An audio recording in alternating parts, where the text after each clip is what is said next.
Assalamualaikum warahmatullahi wabarakatuh. Kembali menyapa dari Masjid Nabawi, Kota Madinah Al-Munawwarah.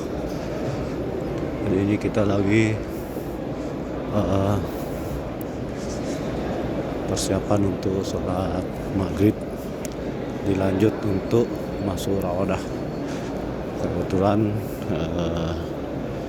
tasreh kami itu dapat izinnya setelah habis sholat maghrib, dapat izin masuknya ke Raudah. Jadi mudah-mudahan nggak berani janji, tapi sebisa mungkin kita akan dokumentasikan seandainya memang dapat dokumentasi di dalam Raudah, karena kita belum tahu seperti apa kondisinya. Doa kami buat kalian semua, buat kalian yang udah support dan dukung channel Rafiq Perfect Official, semoga kalian bisa berkunjung kemari. Di sini para penghafal Quran, depan kita ini para penghafal Quran.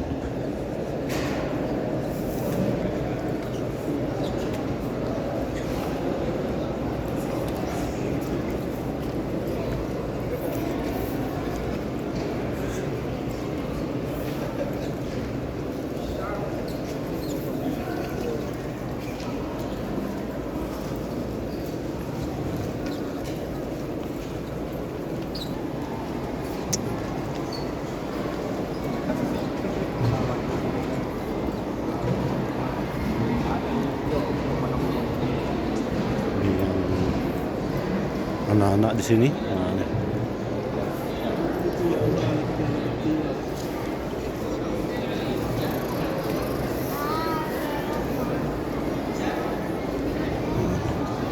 Saya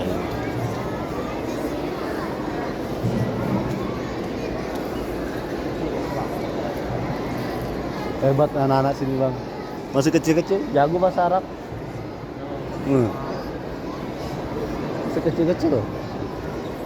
Kita sudah besar, dah ada susah belajar bahasa Arab.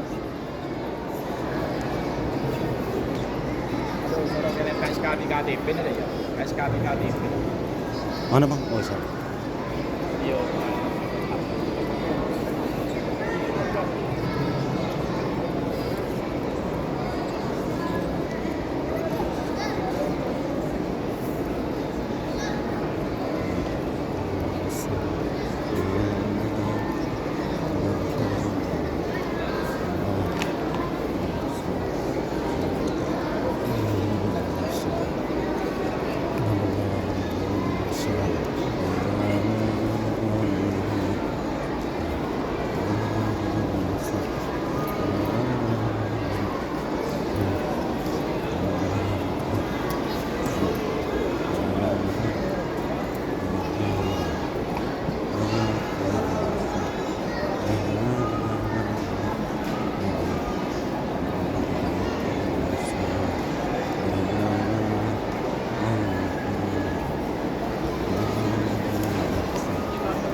Ada halakos orang-orang Madinah yang tinggal di sini biasa tafsir Quran setiap hari, hafalan setiap hari, setiap ada asar. Kalau ada waktu itu baru ada kajian umum.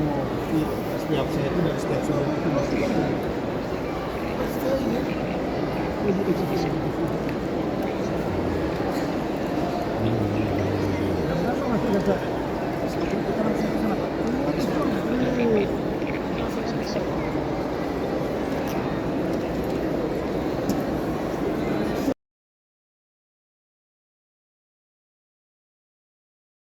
berpakaian putih, bukannya ganteng, tetapi menurut para sahabat ini orang sulul adab.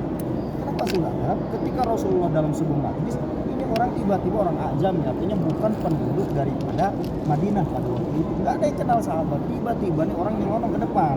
Nah, mohon maaf ya, nyelonong ke depan, sahabat dilewati. Bahkan di situ ada sahabat-sahabat senior, Umar bin Khattab, ada Abu Bakar As-Siddiq dilewati.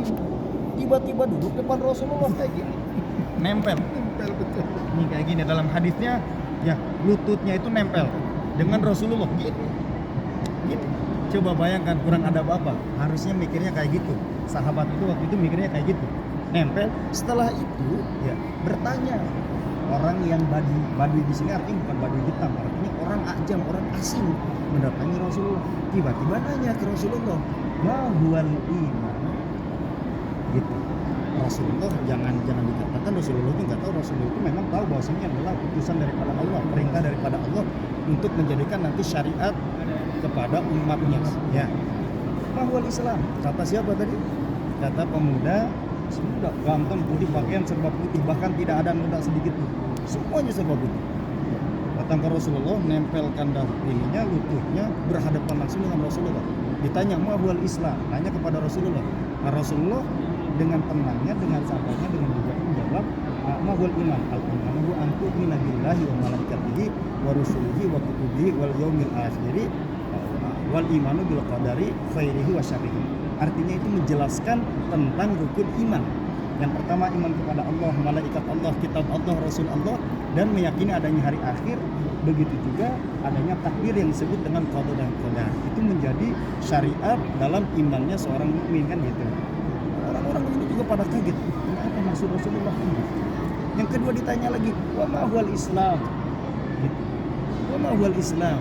Kata pemuda tadi yaitu malaikat Jibril. Yang kata Rasulullah, al-Islam apa? Anta syahadat an la ilaha illallah wa anna Muhammadar Rasulullah wa aqimis shalah wa ita'iz zakat wa shaum Ramadan wa hajjul baita man istata'a ilaihi sabila.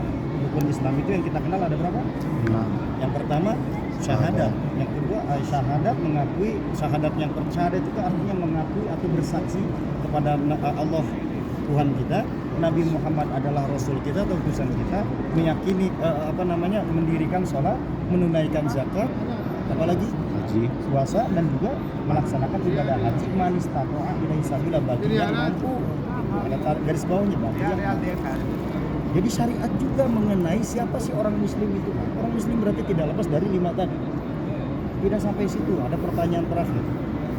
Wa ma huwal ihsan? Kata malaikat Jibril yang mimpi pemuda tadi, apa itu ihsan? Rasulullah menjawab, al ihsan ya anta budallah ka'annaka tarah fa in lam yarahu fa innallaha yaraka. Ini dalam, ini makna dalam yang banyak para ulama sendiri yang mengaku sebagai tokoh agama dia tidak bisa mengimplementasikan daripada makna ihsan ini. Ihsan itu tadi yang disampaikan oleh Rasulullah, anta abudallah, kita beribadah kepada Allah ka'annaka lam tara. Kita ibadah kepada Allah seakan-akan kita itu apa? Melihat Allah. Ibadah nih, kita sholat, kita zakat, seakan-akan kita itu melihat Allah. Fa in lam yarahu, meskipun kita tidak melihat Allah, tapi yakinlah bahwasanya Allah melihat kita. Itu mana ihsan.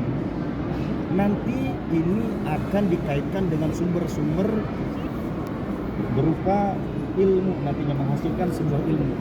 Makanya yang kita kenal dengan adanya ilmu tauhid, ya, ilmu tauhid atau ilmu akidah. Ada juga ilmu fikih. Fikih itu kaitan tentang bagaimana tata cara kita beribadah, baik sholat, zakat, dan lain sebagainya. Dan yang terakhir dari makna ihsan tadi menghasilkan sebuah ilmu yang disebut dengan ilmu akhlak atau ilmu tasawuf. Masing-masing punya peran, masing-masing mempunyai fungsi yang nantinya ini akan dibawa ke ranah mana. Pertama tadi mengenai iman. Iman itu ilmu yang paling dasar, yang paling fundamental yang harus dimiliki orang yang katanya beriman kepada Allah dan Rasulullah. Iman menghasilkan ilmu tauhid ini adalah akidah, pondasi yang paling utama. Seorang muslim, seorang yang dikatakan beriman tetapi dia menafikan dari rukun iman tadi, agamanya sudah kacau. Sudah bukan lagi dianggap sebagai orang yang muslim karena dia menafikan adanya syahadat salah satunya tadi, atau dia menafikan adanya malaikat, adanya Rasulullah sebagai utusan, adanya hari kiamat. Dia sudah tidak dianggap lagi sebagai Islam. di Indonesia ataupun di seluruh dunia seringkali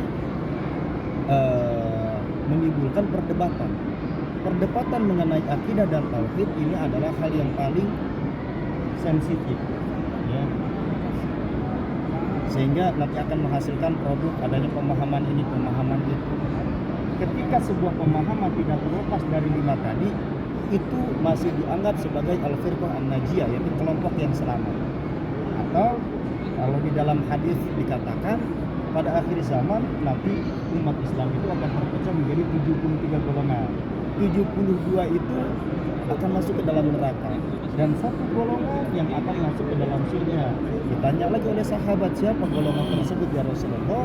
Ya, golongan tersebut adalah orang yang mengikuti sunnahku, ya, dan mengikuti sahabat-sahabat itu. Orang yang mengikuti sunnahku artinya menjalankan sunnah Rasulullah dan juga mengikuti para sahabat, meyakini adanya sahabat.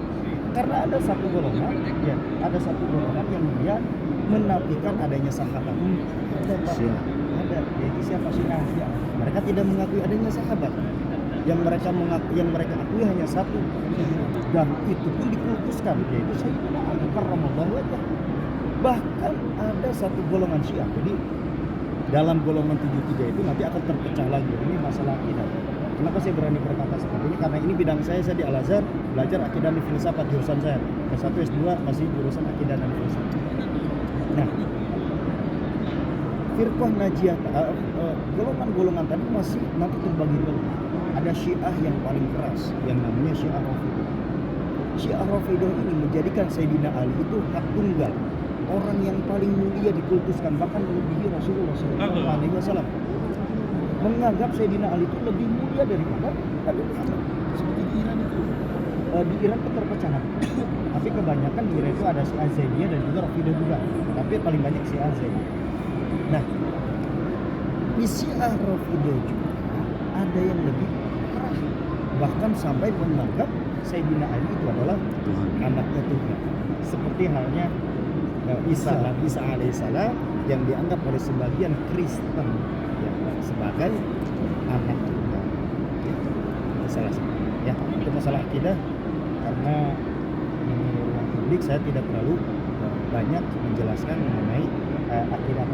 Yang pasti patokannya itu kita mengikuti sunnah Rasul dan kita meyakini adanya sahabat dan ilmu-ilmu yang diwariskan oleh Rasulullah melalui sahabat. Karena ilmu itu Pak harus ada sanadnya. Ya, ilmu itu harus ada sanadnya. Laulal isnad man syaa masya. Kalau suatu ilmu itu tanpa diiringi dengan sanad, maka seseorang itu akan berbicara sesuai dengan kehendaknya tanpa dasar ilmu ini bahaya. Nah, apa yang dimaksud dengan sanad? Sanad itu adalah urutan ataupun tertib ataupun apa? Runut. Rantai daripada sebuah ilmu. Katakanlah ilmu itu dari Allah. Allah mengirimkan mentransfer ilmu kepada malaikat Jibril. Malaikat Jibril tugasnya sebagai penyampai wahyu kepada Nabi Muhammad.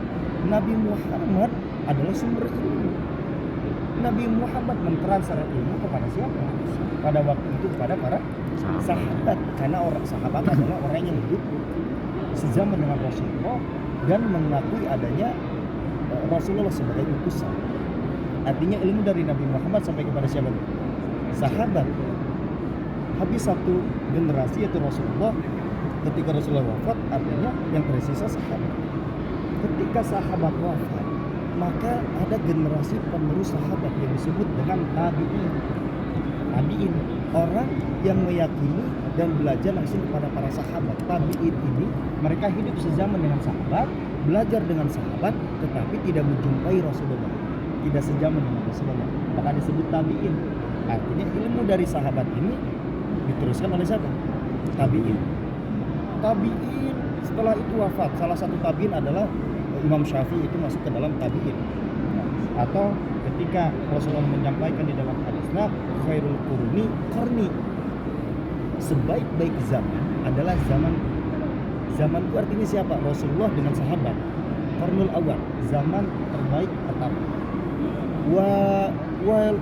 Wa yalihi artinya zaman setelah aku, yaitu zaman sahabat.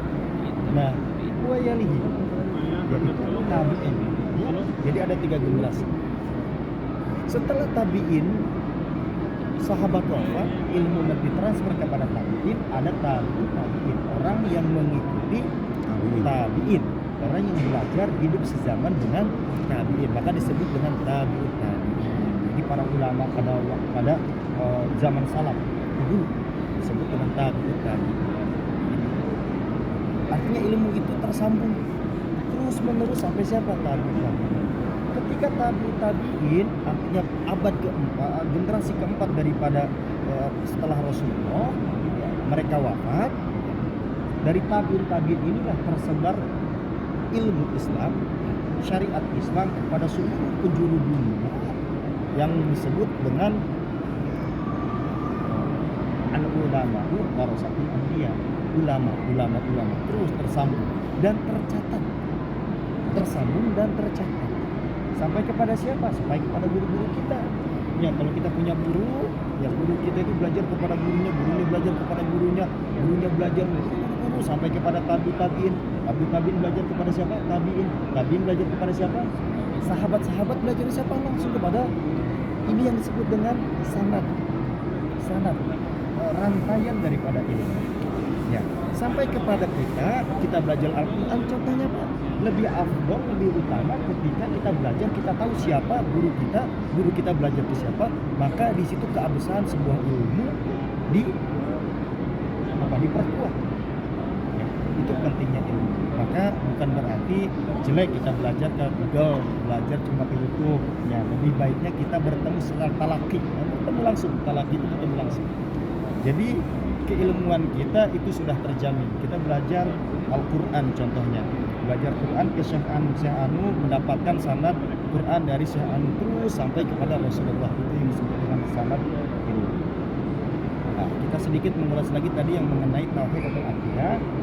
Patokannya ingat, ketika kita mengikuti sunnah Rasul dan juga kita meyakini adanya para sahabat dan ilmu yang ditransfer oleh sahabat, itu kita masuk ke dalam firqah najiyah, kelompok yang selamat, yaitu kelompok ahli sunnah wal jamaah, yang kita kenal dengan kelompok ahli sunnah. Sunnah itu begitu sunnah Rasul, wal jamaah itu kita mengikuti sahabat-sahabat dan generasi setelah. Ya. Kemudian kaitannya tentang Islam. Kaitannya tentang Islam tadi yang disampaikan Rasulullah, ada berapa rukun Islam? Ada 5. Dari mulai sholat, zakat, puasa itu mempunyai ilmunya masing-masing. Di dalam Islam kita kenal dengan ilmu fikih. Nah, ilmu fikih itu ilmu yang berkaitan tentang bagaimana tata cara kita ibadah. Kalau tadi iman itu adalah fondasi kita. Untuk menjalankan fondasi kita perlu adanya ilmu syariat yang disebut dengan ilmu fikih tadi. Contoh kita sholat. Sholat itu bukan hanya jungkir balik, sujud, berdiri, ya, bukan hanya seperti itu, tetapi itu ada aturan-aturannya. Maka dipelajari di sebuah ilmu yang namanya ilmu fikih. Ya, semuanya ada aturan. Ya, yang mana diambil dari mana ilmu fikih? Tetap diambil sumbernya dari Al-Quran.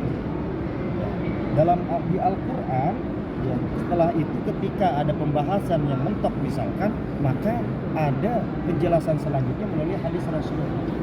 Di dalam hadis Rasulullah perlu ada bayinahnya, perlu ada penjelasannya. Maka para ulama lah yang berhak untuk menjelaskan maksud daripada hadisnya Rasul. Contoh gini, dalam Al-Quran itu sholat itu sudah jelas waktu-waktunya. Ya, sholat maghrib 3 rakaat tercatat dalam Al-Quran, tetapi tidak dibahas. Ya, 3 rakaatnya itu prakteknya seperti apa, bacaannya seperti apa, tidak dibahas. Dibahasnya di mana? Di hadis. Di hadis. Ketika di hadis tidak ada, maka kita lihat para ulama, kaulnya ulama seperti apa, maka kita ambil sanad dari ulama tersebut. Itu ilmu fikih, ilmu syariat, tata cara kita beribadah. Ya. Nah, yang ketiga ini jarang banget kita mungkin sering kita lupakan, yaitu ilmu tentang ihsan. Ihsan itu ada dalam hati, Pak. Ihsan itu ada dalam hati, kaitannya dengan hati.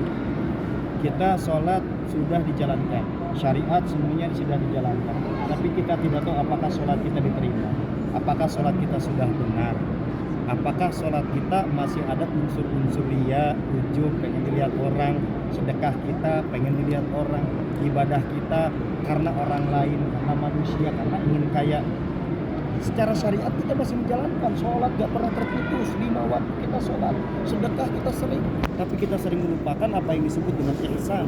Ihsan itu adalah kaitannya hablu minan nas dengan hablu minallah, hubungan kita dengan Allah.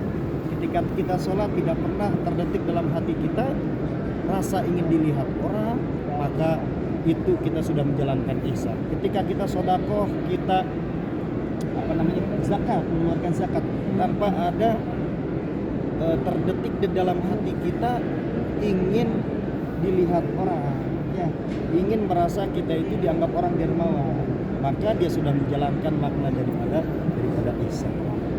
Akhlak itu juga bagian daripada ihsan, yang mana dalam sebuah disiplin ilmu disebut ilmu tasawuf, ilmu bagaimana mendekatkan diri kepada Allah, atau dalam bahasa lainnya adalah bagaimana kita menjalankan hakikat. Kalau tadi pelajaran fikih atau ilmu tentang Islam itu dari syariat. Syariat itu masih cangkang, Pak. Masih cangkang, gak cukup. Gak cukup kita tahu hukum ini halal dan haram, tidak cukup. Itu baru cangkang. Nah, untuk mengemas cangkang tersebut supaya kita pahami isinya, dipelajari di dalam ihsan. Kaitannya tentang akhlak, kaitannya tentang hati. Ini yang susah. Ya. Jangan kita terpesona melihat seorang kiai, seorang ulama, ilmunya luar biasa, hafalannya keren, ya. Tapi kita harus lihat dulu, kira-kira memang beliau ini ya, mengamalkan dari arti sebuah ihsan, ikhlas dalam mengajar, ikhlas dalam berdakwah, tidak ada terdetik di dalam hatinya itu hubbud dunya, cinta kepada dunia, maka ini disebut sebagai ulama rabbani. Ulama rabbani itu adalah seorang alim, seorang yang mumpuni dalam ilmu agama, tetapi semua yang ia syiarkan itu atas kehendak dari Allah Subhanahu wa taala, semata-mata karena Allah. Nah, ini ihsan, ulama rabbani. Ya, itu sampai sekarang jarang kita temui. Ya, ada ulama seperti itu, tetapi sangat langka sekali. Ini ihsan, itu yang disebut dengan ulumul ilahiyah, atau dasar-dasar bagaimana kita mengenal Tuhan melalui 3 tadi, Islam, iman, dan ihsan. 3 itu kita pegang, insya Allah kita akan selamat di dunia dan juga akhirat. Gak cukup kita iman, Pak, karena ada firqah, ada kelompok yang memang cukup dengan iman saja kepada Allah, cukup dalam hatinya udah saya tuh yakin adanya Allah, saya yakin ada bahwasanya Nabi Muhammad utusan Allah, tapi tidak menjalankan syariat yang ada di dalam Islam, itu sholat, zakat, dia tinggalkan. Apakah cukup? Tidak cukup. Ya, ada golongan yang seperti ini. Ada juga golongan yang meyakini bahwasanya cukup dengan syariat saja, menjalankan ibadah, sholat 5 waktu. Mungkin dia paling hafal Al-Quran, paling fasih dalam membaca Al-Quran, tetapi tidak dibekali dengan ihsan, tidak dibekali dengan ilmu hati, ilmu akhlak, maka percuma juga. Ya, gak ada isinya, percuma juga. Maka Imam Malik bin Anas, beliau sebagai pendiri daripada mazhab Maliki, beliau menyampaikan, man tafaqqaha wa lam tasawwafa faqad tafassaqa. Barang siapa yang hanya memperdalami ilmu fikih ini tadi syariat ya, menjalankan sholat, zakat, tetapi walam yatasawwaf, tapi dia tidak bertasawuf. Tasawuf kaitannya dengan akhlak, faqad tafassaqa, maka dia sudah masuk ke dalam orang yang fasik. Fasik itu apa? Fasik itu dia ibadah tapi masih menjalankan maksiat. Nah, ini orang-orang fasik karena hatinya tidak melekat dengan Tuhan. Syariat dijalankan, tetapi hatinya masih ada rasa ingin dihormati orang, ingin diagungkan orang, ya, hatinya ingin merasa bahwasanya dia itu yang paling benar, yang paling mulia. Ini bahaya, ini penyakit hati. Lalu kebalikannya, waman yatasawwafa wa lam yatafaqqa, barang siapa yang memperdalam tasawuf, mengamalkan tasawuf, mengamalkan akhlak, artinya mengamalkan ilmu yang kaitannya tentang hati, walam yatafaqqa, tapi tidak menjalankan syariat, tidak sholat, dia cukup baik, sering sedekah, ya, tidak pernah mendebat, tidak pernah berburuk sangka kepada orang, tetapi tidak menjalankan syariat, tidak menjalankan sholat, puasa, zakat dan lain sebagainya, maka dia disebut sebagai orang yang zindik. Zindik bahaya. Zindik itu dia mengingkari daripada syariat yang diturunkan oleh Allah. Dua-duanya bahaya dan harus kita hindari, fasik dan juga zindik. Maka untuk sekarang kita sebagai umat Rasulullah, ya kalau merasa ya Allah kayaknya telat nih saya belajar, ternyata ilmu itu luas ya, ilmu itu luas. Sekarang dalam bab fikih aja Pak, fikih itu ada ribuan macam kitab. Ya, jangan jauh-jauh dalam fikih saja. Bagaimana kita mengamalkan dari sebuah prosesi ibadah sholat, itu pun ada sebuah manhaj ataupun tata cara yang perlu kita pegang pedoman tersebut. Maka lahirlah sebuah mazhab dalam Islam. Yang mazhab kita kenal, ada mazhab siapa yang pertama? Mazhab Abu Hanifah. Ya, mazhab Abu Hanifah melahirkan mazhab Hanafi. Generasi setelahnya ada mazhab Malik bin Anas. Ya, yang mazhabnya disebut dengan mazhab Malik. Generasi setelahnya ada mazhab Syafi'i. Muhammad bin Idris. Nah, aslinya Muhammad bin Idris yang kita kenal dengan Imam Syafi'i. Generasi terakhir daripada mazhab yang keempat adalah Ahmad bin Hanbal yang kita kenal dengan mazhab Hambali. Empat mazhab ini mereka memberikan jalan bagaimana kita menjalankan syariat sesuai dengan apa yang diajarkan oleh Rasulullah. Empat-empatnya sama, empat-empatnya tidak salah, empat-empatnya tidak sesat, empat-empatnya mengajarkan kepada kebaikan untuk bagaimana kita menjalankan syariat Allah. Tetapi ada hal-hal yang memang berbeda dari sisi prakteknya. Kita ambil contoh, maka jangan kaget di Indonesia. Kok di Indonesia ada kunut, ada yang tidak kunut, ada yang pakai usolli, ada yang sholatnya pakai Bismillahirrahmanirrahim, ada yang tidak, bahkan ada yang disir pelan-pelan, ada yang nggak sama sekali langsung Alhamdulillah. Jangan kaget, semuanya ada sumbernya, semuanya ada sanadnya. Ya mungkin orang tersebut atau ustadz tersebut mengambil mazhabnya mazhab Maliki, ya yang mana mazhab Maliki itu disirkan, atau mengikuti mazhab Hambali atau mengikuti mazhab Hanafi, ya yang tanpa membaca Bismillahirrahmanirrahim, atau mengikuti Imam Syafi'i yang secara ya zahir dilanggarkan membaca Bismillahnya ketika sholat maghrib, isya dan subuh. Semuanya mempunyai dalil, semuanya mempunyai sumber, jangan saling menyalahkan. Semuanya juga ada tuntutannya dari Rasulullah SAW. Jangan kaget dengan hal tersebut. Nah, yang perlu kita pegang dari sekarang, Ustaz kok pusing ada 4, jadi kita gimana nih? Sekarang kita ngikut yang mana? Ya. Apakah yang sejauh ini yang sudah kita lakukan benar atau tidak? Ya memang, mohon maaf bagi orang awam kadang-kadang tidak memahami apa yang dia pegang, apa yang dia pegang. Ya, kalau di Indonesia memang mayoritas umat Islam di Indonesia itu mengamalkan mazhab Syafi'i, ya. Tapi tidak menafikan ada kok yang mereka mengamalkan mazhab Hambali, ada juga yang Hanafi, ada juga yang Maliki. Ada. Maka jangan kaget ketika di sini kita sholat kok beda sama di Indonesia. Di sini imamnya nggak pakai Bismillah, di sini nggak pakai usolli. Ya, di sini nggak ada wirid atau zikir bersama-sama. Jangan kaget, memang itu ada tuntunannya. Jangan kita saling menyalahkan. Ya, gitu. Tergantung kita mau mengikuti yang mana.